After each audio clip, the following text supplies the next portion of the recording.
Hi, നമസ്കാരം. ഇന്ന് ഒരു മുയലിനെയാണ് വരയ്ക്കാനായിട്ട് പോകുന്നത്. ആദ്യം അതിൻ്റെ ഹെഡിൻ്റെ പോർഷൻ ഒരു റൗണ്ട് ഷേപ്പിൽ ഞാൻ വരച്ചെടുക്കുന്നുണ്ട്. അത് കഴിഞ്ഞാൽ അതിൻ്റെ ബോഡി പാർട്ട് ഓവൽ ഷേപ്പിലും ഞാൻ ബ്ലോക്ക് ചെയ്തെടുത്തു. ദെൻ അതിൻ്റെ കൈകൾ, കാലുകൾ, ചെവികൾ ഇതെല്ലാം ഒരു ഏകദേശ ഐഡിയ, ഒരു ബേസിക് ഷേപ്പ് കൊടുത്ത് ഞാൻ ബ്ലോക്ക് ചെയ്തെടുത്തു. അതിൻ്റെ മേലെയായിട്ടാണ് ഞാൻ ഔട്ട്ലൈൻ കറക്റ്റ് ചെയ്തെടുക്കാൻ പോകുന്നത്. ഇങ്ങനെ ചെയ്തു കഴിഞ്ഞാൽ തുടക്കക്കാർക്ക് വളരെ സിമ്പിളായിട്ട് തന്നെ ഔട്ട്ലൈൻ വരച്ചെടുക്കാൻ കഴിയുന്നതായിരിക്കും. ഞാനിപ്പോൾ വരയ്ക്കുന്നത് കാണുമ്പോൾ ഒരു ഐഡിയ കിട്ടുന്നുണ്ടാവും. ചിത്രം വരയ്ക്കുന്ന ഇതാണ് ഒരു ശരിയായ രീതി എന്ന് പറയുന്നത്. ബ്ലോക്കുകളാക്കി തിരിച്ച് അതിൻ്റെ മേലെ ഔട്ട്ലൈൻ വരച്ചെടുക്കുന്ന ഒരു ടെക്നിക്ക്. ഇതിനെ ബ്ലോക്കിംഗ് മെത്തേഡ് എന്നാണ് പറയുന്നത്. ഞാനിപ്പോൾ അതിൻ്റെ മൂക്ക് വരയ്ക്കുന്നുണ്ട്, വായ വരയ്ക്കുന്നുണ്ട്. ഞാനിപ്പോൾ ചെവിയുടെ പോർഷൻ കറക്റ്റ് ചെയ്തെടുക്കുന്നുണ്ട്. ആ കണ്ണിൽ ഞാനൊരു വൈറ്റ് സ്പോട്ട് ഒഴിച്ചിട്ടായിട്ട് നിങ്ങൾക്ക് കാണാൻ കഴിയും.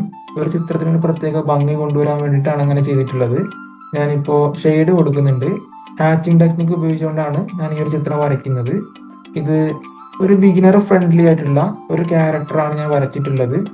ഞാൻ ഐറിസ് നല്ലപോലെ ഡാർക്ക് ചെയ്യുന്നുണ്ട്. നിങ്ങൾക്ക് വേണമെങ്കിൽ 8p അല്ലെങ്കിൽ 10b പെൻസിൽ ഉപയോഗിച്ചുകൊണ്ട് ഡാർക്ക് ചെയ്ത് കഴിഞ്ഞാൽ കുറച്ചുകൂടെ റിസൾട്ട് കിട്ടുന്നതായിരിക്കും. ഇനി അതിൻ്റെ കണ്ണിൻ്റെ ഭാഗത്ത് അവസാനമായിട്ട് ഞാൻ ഹൈലൈറ്റ് ചെയ്തെടുക്കാൻ പോകുന്നുണ്ട്.